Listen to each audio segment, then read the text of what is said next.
This is the stock index portfolio. The trade of the day came last night. Hit the profit target. Get these overnight moves once again. We have Night Trader that captures these moves, and we also have 60-minute breakout that captures these moves. This strategy went long right here on November the 13th at 30.9150. It endured some pullback, and it'll pull back during the day and then rally late in the session and in the after hours. We're seeing that pattern unfold. Sideways during the day or down and then up at night. And so you have to have a method for capturing that. You can buy the dips during the day and then have a way to capture the moves at night. 60-minute breakout, ES Night Trader, and one other strategy. It's based on a gold strategy. We have a long-only gold strategy. It's been long this market as well. It's capturing these long trades right here. See, there were two losers back here, and then it's had three winners in a row. $1,000 stop loss, $1,500 profit target. So it's important to capture.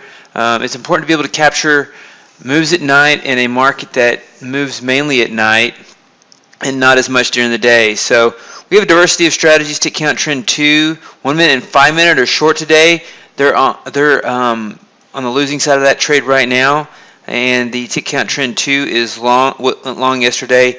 It was stopped down and then got long again. Two interesting things to note here on the market is on Wednesday at 13:58, we got slammed with a news event, and then yesterday at 13:58, this slam repeated itself, but I didn't see any news event. So market memory, muscle memory, keep that in mind when you watch the market repeating patterns at different times of the day.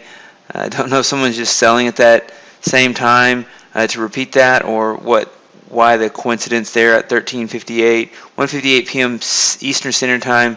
The market had some selling come in, the same as the news event the day before. So tick count trend 2 was stopped out on that, got back in, and it's short today. It was on a hot streak. It's had a couple of losers. It's had one loser lately, and it's on a loser. The 5 minute, same thing. It was on a hot streak, had this loss, got this winner. And I don't know what the market's going to do. It's about an hour and 10 minutes before the close, for the cash close, and so it's just kind of drifting higher, and not a lot of it's Friday afternoon, so you don't expect too much of a surge in prices, potentially even some profit taking. So I wouldn't be surprised what happens the rest of the day. Gap continuation. It's market gapped up sideways, not much upside. We'll see if it goes up, and this strategy will take advantage of it. 60-minute breakout and ended up getting long again today. So, it's one of those scenarios where if you've been on the other side of this type of trade, it never ends. So if you're a short, if you're trying to short these highs, you know how hard it is to even get a breath of fresh air, or to double down. You can't even hardly get anything, to go your way. So being short over the weekend would be tricky. Could get a big gap up and some more short squeeze on Sunday night. So we see that a lot too.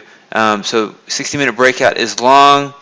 We're basically flat on the ES right now because tick pullback is also long. Got long near the open, and it's riding its higher. So we have two strategies that are long, two strategies that are short on the ES, and one NQ strategy that is long. And we had one NQ strategy get stopped out, tick pullback. Needed a bigger stop on this, or a better entry for today's trade would have been great. But for the most part, you can see the ES is creeping up near highs. The NASDAQ is down here a little bit away from its highs, and so today right now the E-mini S&P is stronger than the NASDAQ, so there's some divergences here. As you see, the high in the ES at 1316.25, and the market's up here at 1315.50, while the E-mini NASDAQ, the high is up here. It made its high earlier, and it's kind of pulled back, and its high is at 83.22.50, and it's at 83.09.75. It's not sitting at the highs like the E-mini S&P is.